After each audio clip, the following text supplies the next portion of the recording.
Enzymes के nomenclature यानी कि किस तरह से क्लासिफाई किया गया है और उसकी कैसे इतनी सारे एंजाइम्स हैं तो उनकी किस तरीके से ग्रुपिंग करके उनको क्लासिफाई किया गया है वो हम अभी पहले देखते हैं। तो अगर देखा जाए, हालांकि अभी तो बहुत सारे हो गए हैं, तो more than 2000 different enzymes are currently known.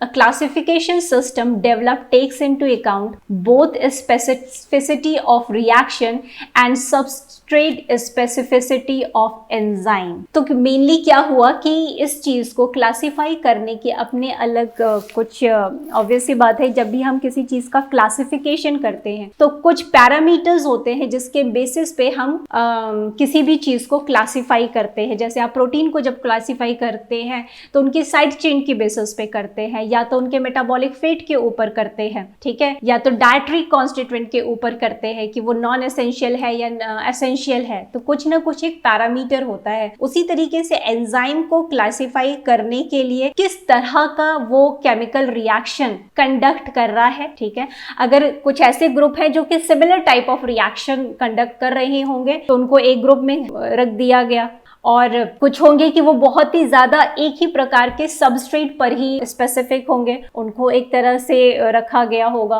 Right. जो रिएक्शंस वो कंडक्ट कर रहे हैं, भाई यहाँ केमिकल रिएक्शंस की बात हो रही है तो कौन कौन से केमिकल रिएक्शंस वो कंडक्ट कर रहे होंगे। जैसे अभी हम लोग देखेंगे कि वो क्या रिडॉक्स रिएक्शन यानी कि रिडक्शन और ऑक्सीडेशन कर रहे हैं, या कुछ इंट्रामॉलिक्यूलर या इंटरमॉलिक्यूलर रीअरेंजमेंट कर रहे हैं और एटम्स का, ठीक, किस प्रकार का वो बॉन्ड क्लीवेज कर रहे हैं।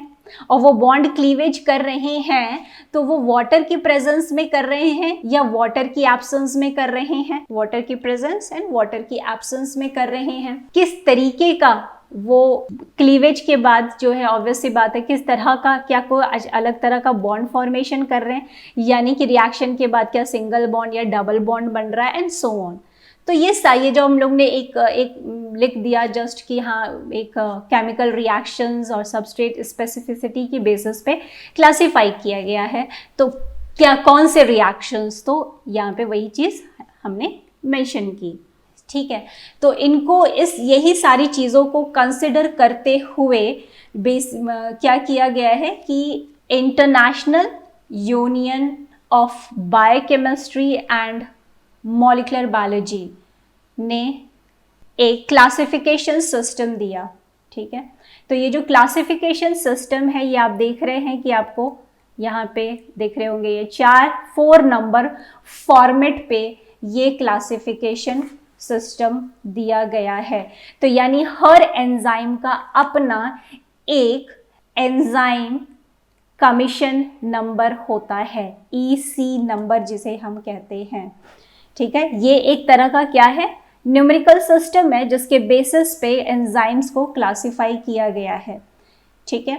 तो यहाँ पे अगर हम लोग देखें तो यहाँ पे हमें 4 ऐसे पैरामीटर्स या कह सकते हैं 4 नंबर फॉर्मेट दिख रहा है, जहाँ पे अगर देखा जाए तो जो पहला है वो क्या रिप्रेजेंट कर रहा है, क्लास रिप्रेजेंट कर रहा है, ये क्या रिप्रेजेंट कर रहा है, सब क्लास रिप्रेजेंट कर रहा है, और ये क्या कर रहा है, सब class, this is class represent कर रहा है, ये सब क्लास रिप्रेजेंट कर रहा है, और ये सब क्लास रिप्रेजेंट कर रहा है, और ये स्पेसिफिकली उस लिस्ट में सब क्लास में किस पोजीशन पे उसको जगह दी गई है वो ये नंबर लास्ट का दिखा रहा है, ठीक है।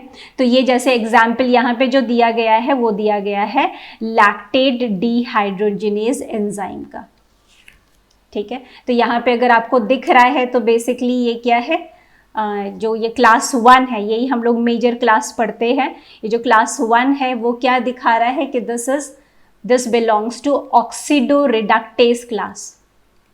तो हम लोग अभी जो भी पढ़ेंगे वो 6 क्लासेस में बेसिकली एंजाइम्स को दिया गया, तो हम लोग 6 क्लास जो है वो पढ़ते हैं या हम लोग आगे अभी देखेंगे। Listing for almost all currently recognised enzyme together with information on each enzyme and literature references अगर आपको ये सारी लिस्टिंग देखनी हो या इन फ्यूचर आप किसी एंजाइम पे काम कर रहे हैं या आपको कुछ ऑनलाइन कुछ उसके बारे में डेटाबेस चाहिए, तो आपको यहाँ पे काइंड ऑफ ऑनलाइन डेटाबेस है, आपको यहाँ से इनके बारे में इंफॉर्मेशन मिल सकती है। तो थोड़ा आपको ये पता भी होना चाहिए। ब्रेंडा एंड एक्सपैसी ये वेबसाइट्स होती हैं, ठीक है। तो आप यहाँ पे इंफॉर्मेशन, ये तो पूरी प्रोटीन एनालिसिस सिस्टम है, यहाँ पे वो भी प्रोटीन के बारे में भी इंफॉर्मेशन मिल जाएगी। तो अगर आज की डेट में देखा जाए तो लगभग 5000 से ज़्यादा एंट्री इन ऑनलाइन डेटाबेसेस पे हो चुकी हैं और अभी भी डिस्कवरीज चल रही हैं। ओके, तो अब हम लोग जा रहे हैं उन्हीं जो अभी 6 टाइप ऑफ एंजाइम कैटालिस्ट जो हम लोग बात कर रहे थे उसके बारे में हम लोग डिस्कस करने। जो पहला एंजाइम क्लास है वो कौन सा है? ऑक्सीडोरिडक्टेज। तो ऑक्सीडोरिडक्टेज जो एंजाइम क्लास है, राइट, वो एक्चुअली में करता क्या है? नाम से ही है कि वो ऑक्सीडेशन एंड रिडक्शन जो है इस तरह के रिएक्शन को कंडक्ट करेगा। तो ऑक्सीडेशन अगर थोड़ा भी आपने रिएक्शंस या कभी कार्बोहाइड्रेट मेटाबॉलिज्म वगैरह, कार्बोहाइड्रेट क्या कोई भी मेटाबॉलिज्म अगर आप लोगों ने देखा हो तो ये बड़ा फ्रीक्वेंटली पाया जाने वाला है। एंजाइम्स तो सभी प्रकार के सभी क्लासेस वाले आपको देखने को मिलेंगे, but it's really very well known, ठीक है। तो हम लोग चलिए शुरू करते हैं। तो ये क्या करता है? सबसे पहली चीज़ क्या है? ऑक्सीडेशन एंड रिडक्शन रिएक्शन को ये प्रोसीड करता है, ठीक। दूसरी चीज़ ये है, फॉर एग्जाम्पल हम लोग एक एग्जाम्पल ले लेते हैं तो हम लोगों को क्लियरली समझ में आएगा। So this is ethanol and this is acetaldehyde, ठीक है। अब यहाँ पे अगर आप देखें तो क्या यहाँ पे क्या हो रहा है? इथेनॉल जो है वो अल्कोहल डिहाइड्रोजिनेज एंजाइम्स के प्रेजेंस में एसिटल्डिहाइड में कन्वर्ट हो रहा है। एसिटल्डिहाइड में कन्वर्ट हो रहा है। और यहाँ पे एक और एजेंट है जिसका नाम है NAD+, ठीक है। ये NAD+ इस कन्वर्जन में किस में कन्वर्ट हो रहा है? NADH में। मीन्स कि जो हाइड्रोजन है, ये जो हाइड्रोजन है वो कहीं ना कहीं कौन एक्सेप्ट कर रहा है? ये NAD+ एक्सेप्ट कर रहा है। तो अगर हम लोग देखें, इथेनॉल जो है वो क्या हो रहा है? वो ऑक्सीडाइज हो रहा है, ठीक। और NAD+ जो है वो NADH में रिड्यूस हो रहा है। तो अगर इस रिएक्शन को कंबाइंड फॉर्मेट में देखें तो हम लोग क्या ये कह सकते हैं कि ये ऑक्सीडेशन रिडक्शन रिएक्शंस हो रहे हैं, ठीक है। तो अगर आप देखें तो बहुत सारे एंजाइम्स जो बेसिकली डिहाइड्रोजिनेजेस होते हैं, डिहाइड्रोजिनेजेस,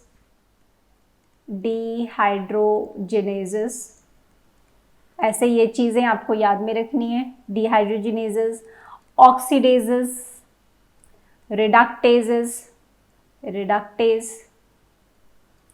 या ऑक्सीजनेज, राइट, या परऑक्सीडेज, ये सभी क्या एंजाइम जो होते हैं वो किस कैटेगरी में आ रहे हैं? They can be grouped inside oxidoreductase, ठीक है।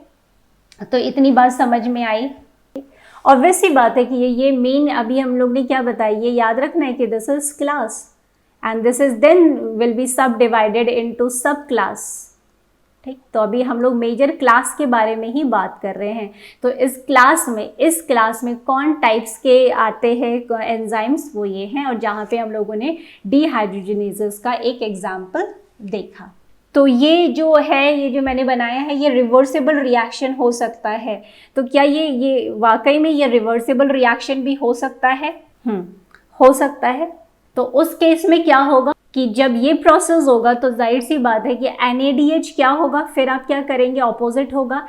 NADH जो है फिर वो, अगर आप एसिटल्डिहाइड से इथेनॉल बना रहे हैं, चलिए यहाँ पे बना लेते हैं हम लोग, एसिटल्डिहाइड से जब इथेनॉल बनाएंगे तो ऑब्वियस सी बात है अब क्या है, इथेनॉल में H वापस देना पड़ेगा, ये H है इसका, तो वो H कौन देगा? NAD+,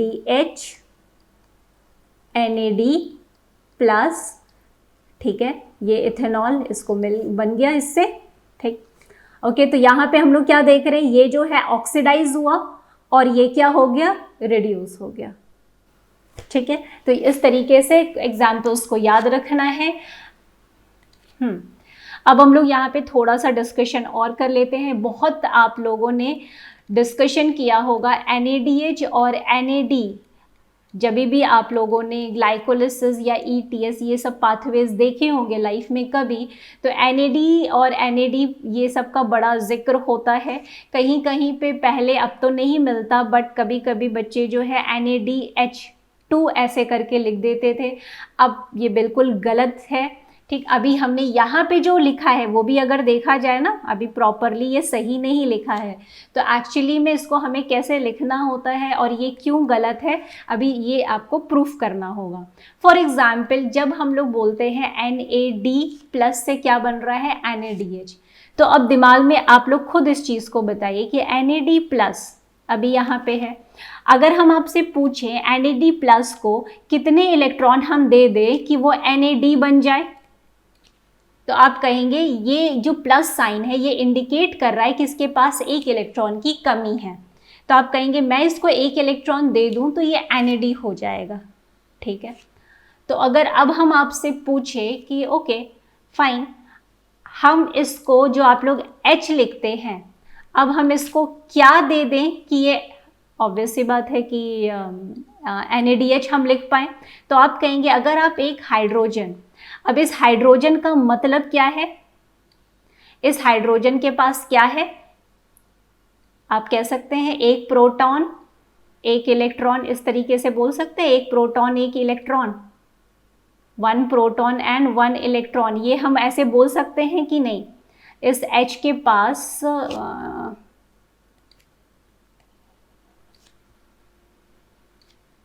इस H के पास एक प्रोटॉन है, एक प्रोटॉन है, एक प्रोटॉन है और एक इलेक्ट्रॉन है। क्या ये बात सही है, यस और नो, फास्ट जल्दी बताइए। हाँ, ये करेक्ट है ना, हाँ ओके। तो हम चाहे हाइड्रोजन बोलें चाहे हम बोले एक प्रोटॉन और एक इलेक्ट्रॉन है, दोनों ही बात सही है। अब आप कहेंगे कि देखिए ये NADH हमने बना लिया। ओके, अब फिर भी बात अभी पूरी नहीं हुई, तो क्या ऐसा तो होगा नहीं क्योंकि ये जो है बड़ा स्मार्टली पहले एक इलेक्ट्रॉन एक्सेप्ट करेगा, उसके बाद एक हाइड्रोजन एक्सेप्ट करेगा, फिर NADH बनाएगा।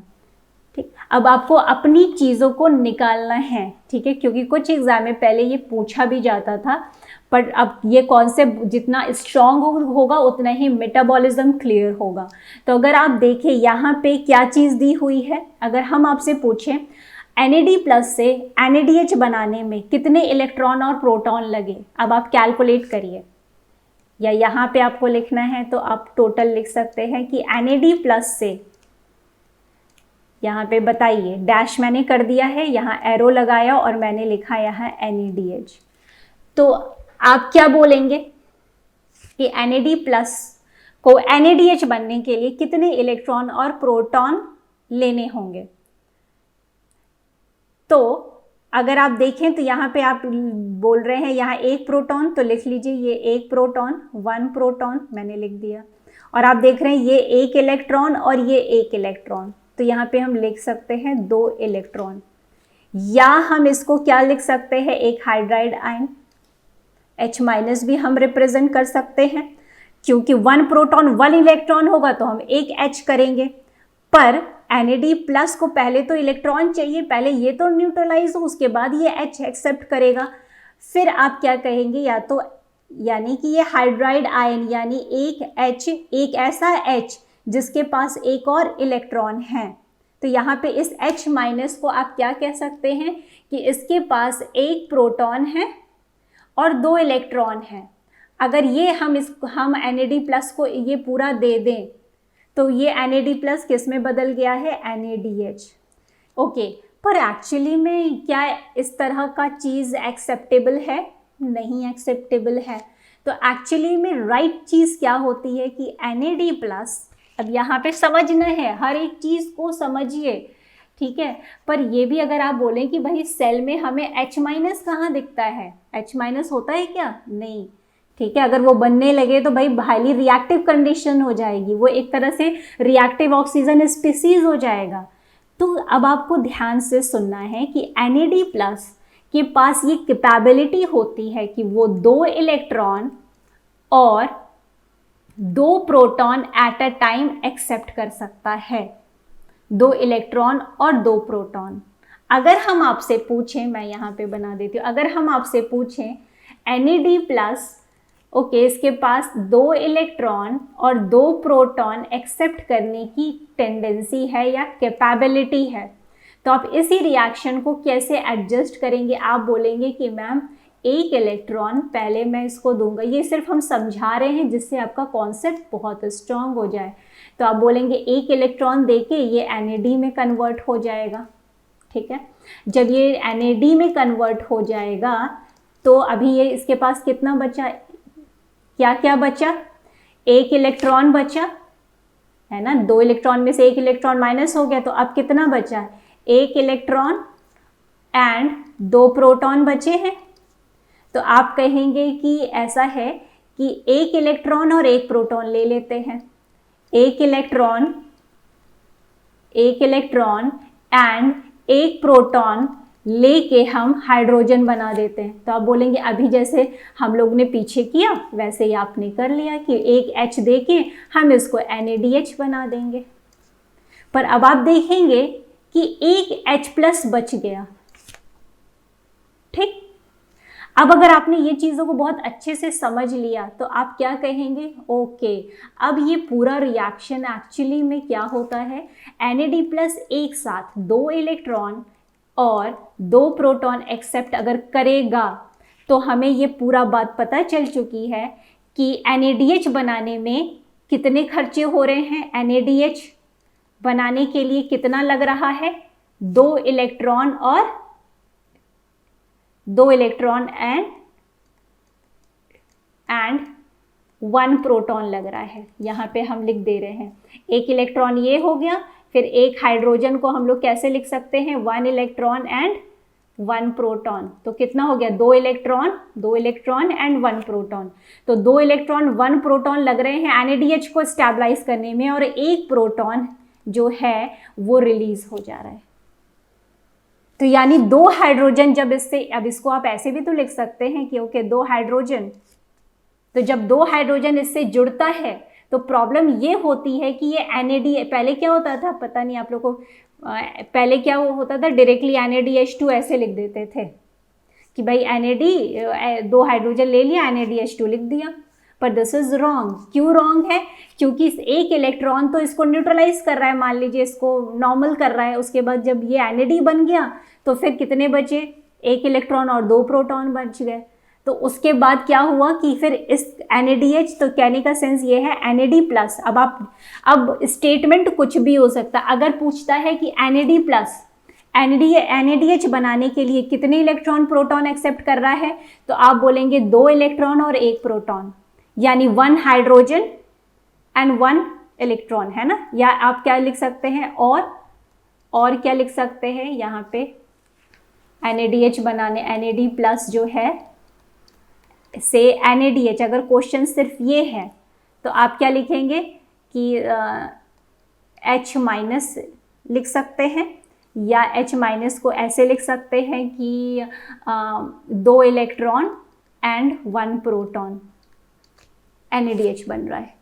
अगर क्वेश्चन में है कि NAD+ NADH H+ बना रहा है तो क्या लिखेंगे? 2 इलेक्ट्रॉन 2 प्रोटॉन या 2 हाइड्रोजन। तो ये ध्यान में रखना है कि जब भी ये रिएक्शन होता है तो जो करेक्ट वे होता है लिखने का वो क्या होता है, NAD+ से NADH एंड H+ जो है वो रिलीज हो गया।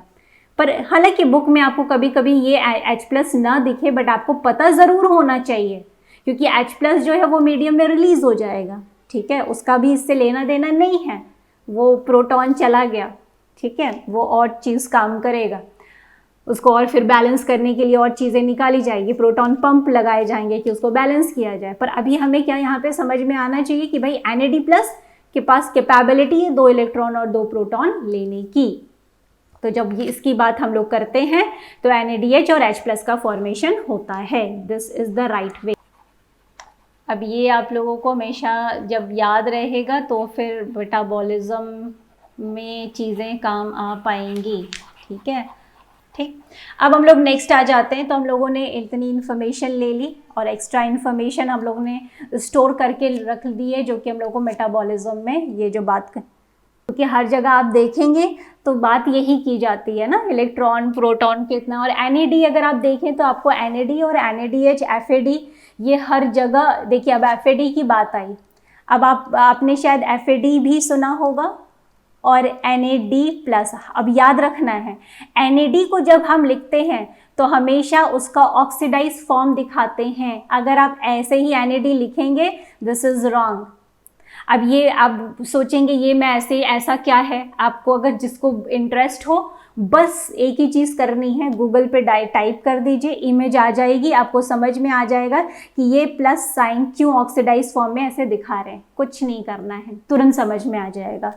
ठीक, तो कभी भी NAD ऐसे नहीं लिखते हैं, और ये भी चीज़ याद रखिएगा, NAD+ फॉर्म में लिखते हैं, पर FAD को FAD ही कर लिखते हैं। अब FAD को ऐसे ही लिखते हैं, ऑक्सीडाइज फॉर्म में नहीं। ठीक है, बड़ा इंटरेस्टिंग है। अब देखिए NAD+, अब लोग NADH2 क्यों लिख देते थे, क्योंकि FAD के पास भी कैपेबिलिटी होती है 2 इलेक्ट्रॉन और 2 प्रोटॉन एक्सेप्ट करने की।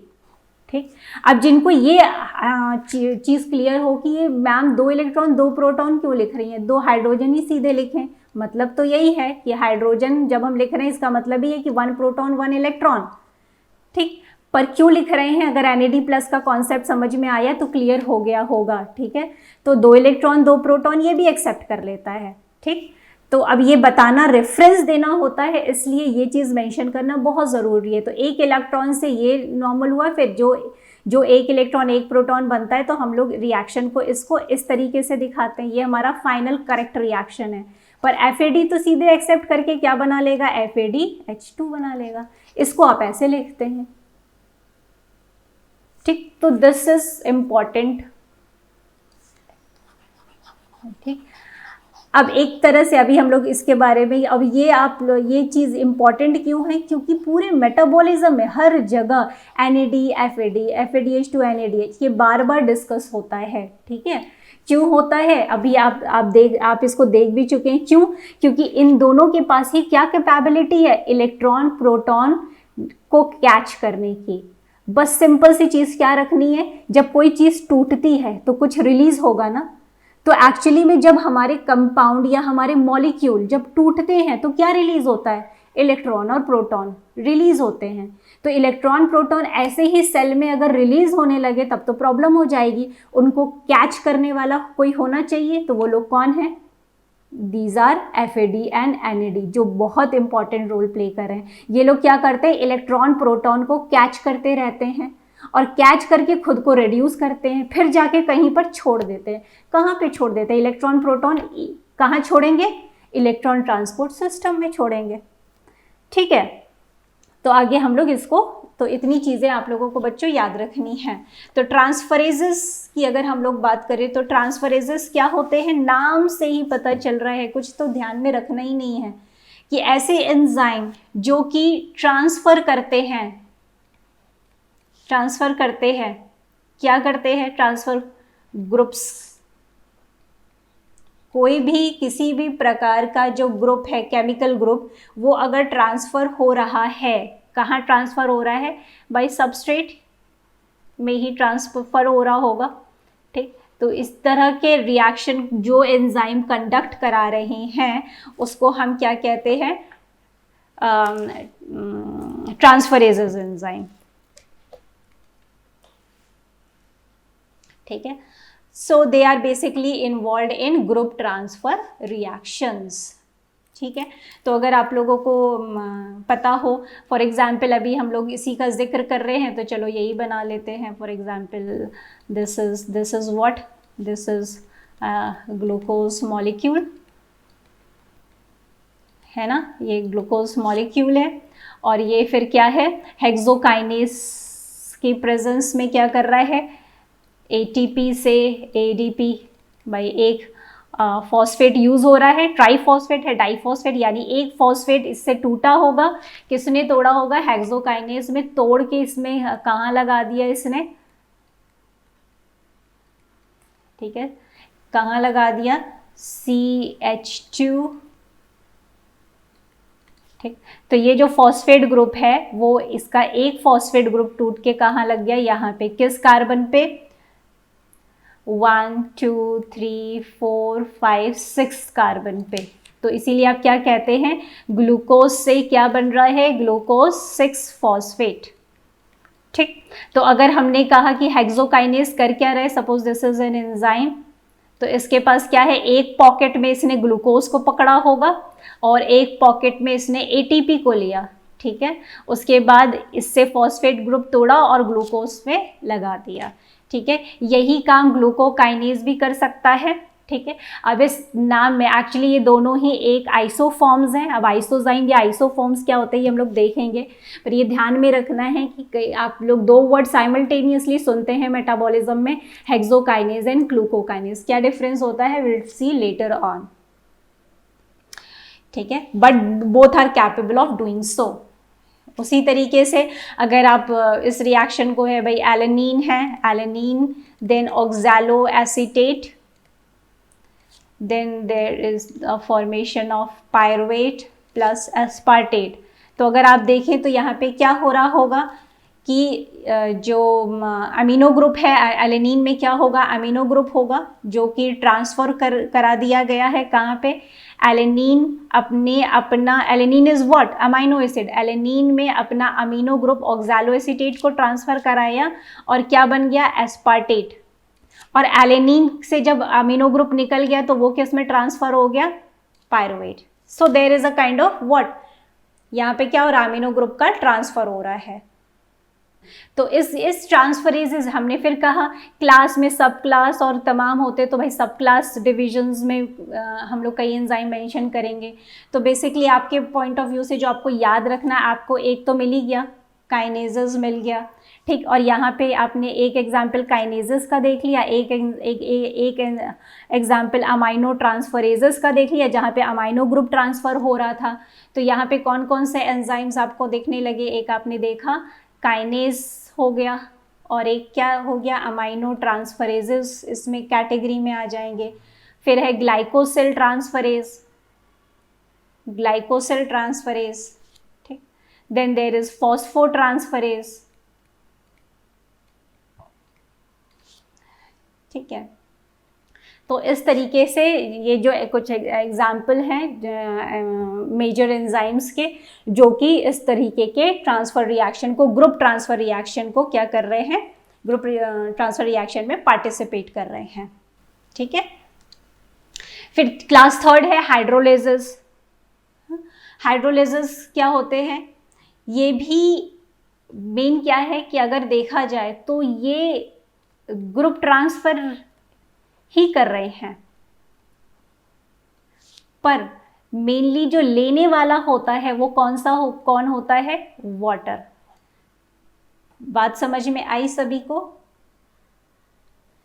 या आप ऐसे कर सकते हैं, कह सकते हैं कि जब इसमें क्या होता है, सबस्ट्रेट जो है, substrate is getting cleaved up, ये क्लीव्ड हो रहा है substrate, right, in presence of water molecule, ठीक। तो जितने भी हाइड्रोलेजेस एंजाइम होते हैं तो हम लोग क्या कहते हैं, वहाँ पे हाइड्रोलिटिक क्लीवेज हो रहा है, यानी वाटर की प्रेजेंस में क्या हो रहा है, क्लीवेज हो रहे हैं, सबस्ट्रेट टूट रहे हैं। तो अगर आप जैसे फॉर एग्जांपल जैसे आप लोगों ने देखा था पेप्टाइड बॉन्ड में ही देखा जाए, राइट, तो हम पूरा अमाइनो एसिड नहीं बना रहे हैं, मान लो R1 R2, right, R3, right, और यहाँ पे अगर कोई स्पेसिफिक क्लीवेज करा रहे हैं तो suppose there is a kind of chymotrypsin, chymotrypsin enzyme है, ये क्या करता है, पेप्टाइड को क्लीव करता है। तो पेप्टाइड बॉन्ड को क्लीव करेगा ये, तो ऑब्वियस सी बात है एक आपको पेप्टाइड मिलेगा, मान लीजिए एक अमाइनो एसिड ऐसे रिलीज हो गया प्लस, राइट। तो ये किसके प्रेजेंस में हो रहा है, वाटर। क्योंकि ये ऐसा है कि आप लोग बहुत इसको हाइड्रोलेजेस एंजाइम्स को देखा होगा आप लोगों ने, तो हम लोग यहाँ पे बात कर लेते हैं कि कौन कौन से एग्जाम्पल्स होते हैं जो कि बेसिकली देखने को मिलते हैं। तो फॉर एग्जाम्पल जैसे फॉस्फेटेज है, फॉस्फेटेज है, ये सब आप लोगों को याद होना चाहिए। फॉस्फेटेज इसी कैटेगरी में आएगा, ठीक है। ये क्या करता है, क्या phosphatase basically break the oxygen phosphorus bond of phosphate esters, ठीक है। तो ये हो गया फॉस्फेटेज हो गया। फिर होते हैं प्रोटीएज, होते हैं इसी कैटेगरी को बिलोंग करते हैं, ठीक है। प्रोटीएज यानी जो पेप्टाइड बॉन्ड को क्लीव करे, जैसे कि आपको यहाँ पे काइमोट्रिप्सिन देखी गया, ट्रिप्सिन है, ये सारे हैं। फिर लाइपेज है, लाइपेज है, देन देयर इज ग्लाइकोसाइडेज,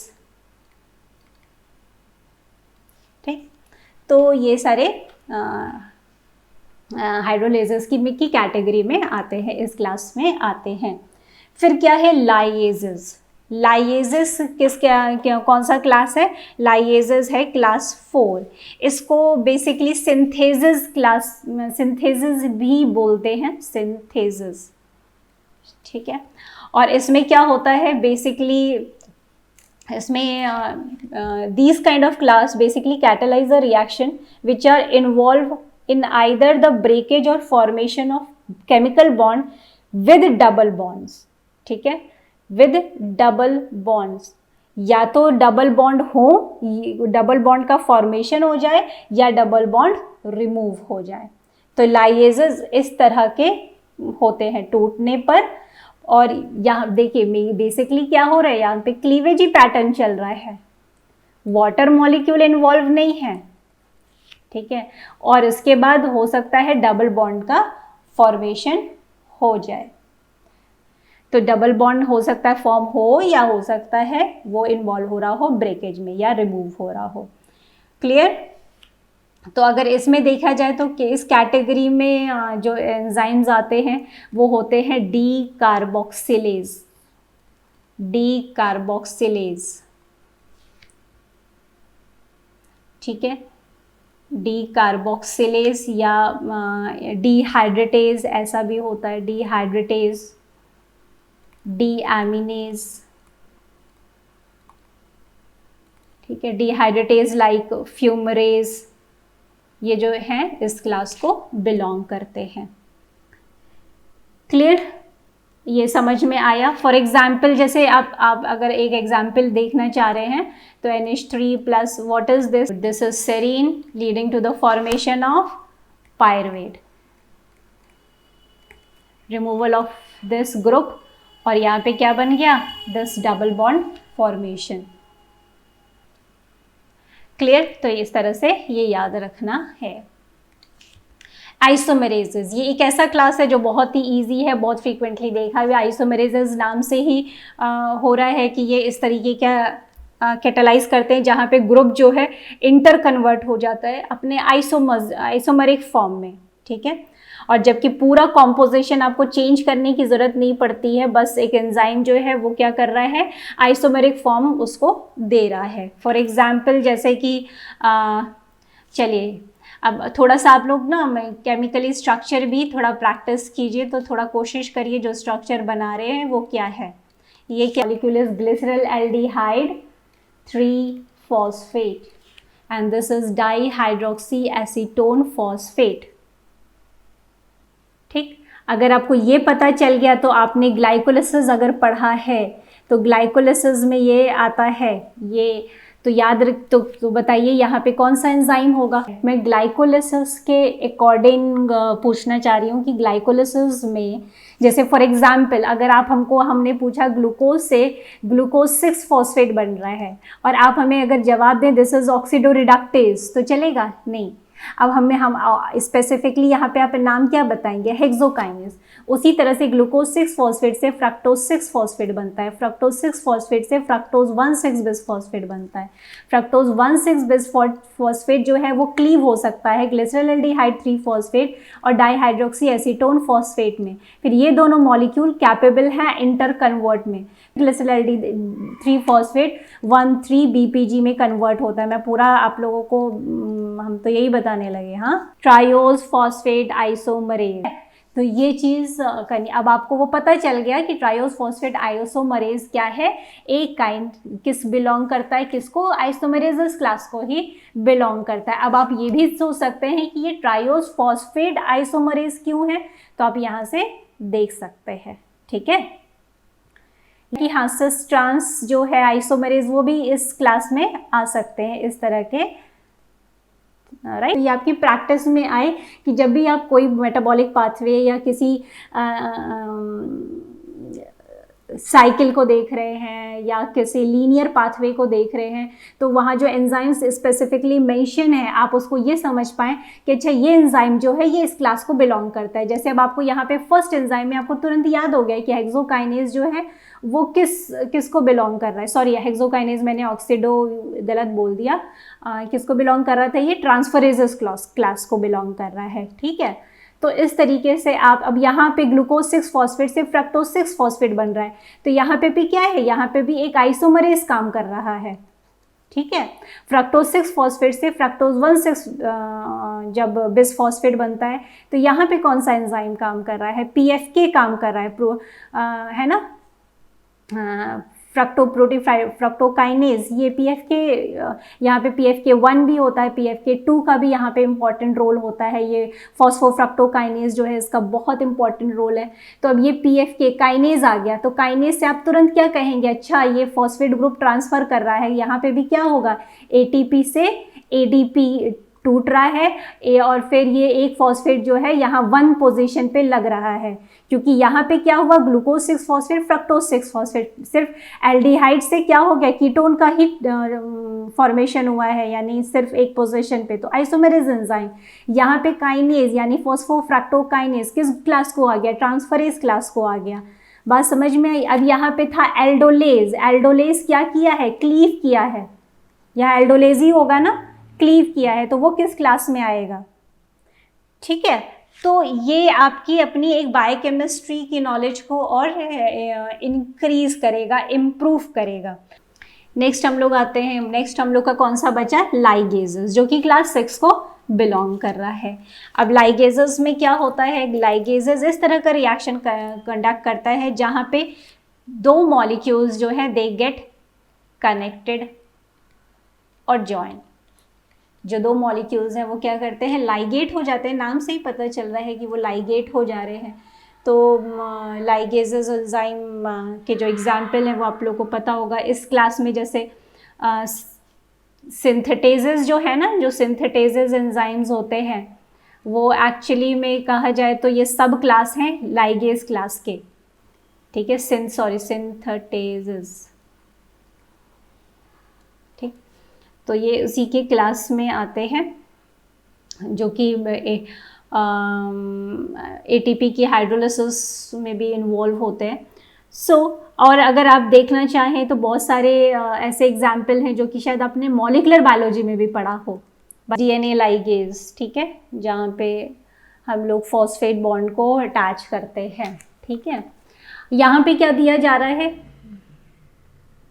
तो यहाँ पे एग्जाम्पल है ये अमाइनो एसाइल tRNA सिंथेटेज, जो अभी हम नाम जिक्र भी कर रहे थे, ठीक है। तो ये करता क्या है, ये अमाइनो एसाइल tRNA सिंथेटेजेस, ये ट्रांसलेशन में स्टेप होता है, ठीक है, जहाँ पे ये एंजाइम क्या कर रहा है, दो अमाइनो एसिड को ज्वाइन करने का काम करता है, दो अमाइनो एसिड को जोड़ता है। तो यहाँ पे हमें वही चीज़ मैकेनिज्म जो है वो दिख रहा है, ठीक है। तो यहाँ ATP इन्वॉल्व होता है इस रिएक्शन को कंडक्ट करने में, फिर हम कैलकुलेट भी करते हैं कि लगभग 2 ATP यूज़ हो गए। ये सब तो खैर मॉलिकुलर बायोलॉजी की बात है, पर यहाँ पे एग्जाम्पल के तौर पे हम ये देख सकते हैं कि ये ट्रांसफ़र RNA जो है ये ग्लाइसिन को लेके आ रहा है और क्या कर रहा है, किस तरीके से ये जो बॉन्ड है वो अटैच हो रहा है, यानी दो अमाइनो एसिड को ज्वाइन करने के लिए ये रोल प्ले कर रहा है, कौन सा, amino acyl tRNA synthetase enzyme, ठीक है। और यहाँ पे हमें क्या दिख रहा है, 2 पायरोफॉस्फेट जो है रिमूव हो रहे हैं। तो लाइगेजेस एंड सिंथेटेजेस, इस नाम से जो है आपको एंजाइम्स मिलते हैं। जैसे अभी किसी ने बताया डीएनए लाइगेजेस, और मैंने यहाँ पे सिंथेटेजेस का एग्जांपल ये दिया। तो ये एक कंप्लीट एक प्रोसीजर होता है, फिर वो क्लियर होता है। फिलहाल आप जानने के लिए इतना ही ध्यान में रख सकते हैं। ठीक, ओके, वेरी गुड। अब हम लोग आ जाते हैं पूरे क्रक्स पे, कि जहाँ पे आप लोगों को थोड़ी सी ध्यान में रखना है कि हाँ, हमें ये पूरा एक तरह से समराइजेशन में आपको ये टेबल दिया हुआ है। तो हम लोगों ने क्या देखा, ऑक्सीडो रिडक्टेज कौन किस तरह का ये मैकेनिस्टिक रोल प्ले कर रहा है। ये ऑक्सीडेशन रिडक्शन रिएक्शन कंडक्ट करते हैं। ध्यान में क्या रखना है, डिहाइड्रोजिनेजेस जो है, सॉरी यहाँ स्पेलिंग थोड़ी मिस्टेक है, डिहाइड्रोजिनेजेस एंजाइम जो है वो बहुत ज़्यादा पार्टिसिपेट करते हैं। और बाकी एंजाइम हमने बताए थे, ऑक्सीडेजेस भी है उस कैटेगरी में आते हैं, पर ऑक्सीडेजेस भी हैं, ऑक्सीजनेजेस भी है, जो हम लोगों ने मेंशन किया है। ठीक है, कौन कौन से थे, रिडक्टेजेस, इस तरह के जो एंजाइम्स हैं, they will participate in this kind of reaction. ठीक है, तो ये क्या करता है, देखिए यहाँ पे ये लिखा हुआ है, ताकि आपकी अपनी प्रैक्टिस हो कि ये हाइड्राइड आयन के एक तो हम लोगों ने देखा, जो हम लोगों ने NAD+ का केस देख रहे थे। ठीक, और यहाँ पे क्या होता है, क्योंकि ऑक्सीडेशन रिडक्शन की बात हो रही है, तो वहाँ पे अगर देखा जाए तो जब इलेक्ट्रॉन और प्रोटॉन को लास्टली एक्सेप्ट कौन करेगा, ऑक्सीजन। ठीक, तो मेनली बेसिकली आप लोगों को जो यहाँ पे याद रखना है, एक तो ये कि भाई जहाँ पे हमें ध्यान से देखना है कि कौन सा जो रिएक्शन है वो ऑक्सीडेशन रिडक्शन कंडक्ट कर रहा है, वह एक जो है सबस्ट्रेट वो ऑक्सीडाइज हो रहा है, तो दूसरा रिड्यूस हो रहा है। ट्रांसफ़र ऑफ हाइड्राइड आयन हम किस कंटेस्ट में हम लोग बात करते हैं, फिर कहाँ पे हम लोग बात कर रहे थे, 2 इलेक्ट्रॉन और 2 प्रोटॉन की। तो ये सारी ही बातों को रिकॉल ज़रूर करिएगा। फिर नेक्स्ट हम लोगों ने देखा ट्रांसफरेजेस, जिसमें बेस्ट एग्जांपल हम लोगों को काइनेजेस देखा, बाकी और भी हो सकते हैं।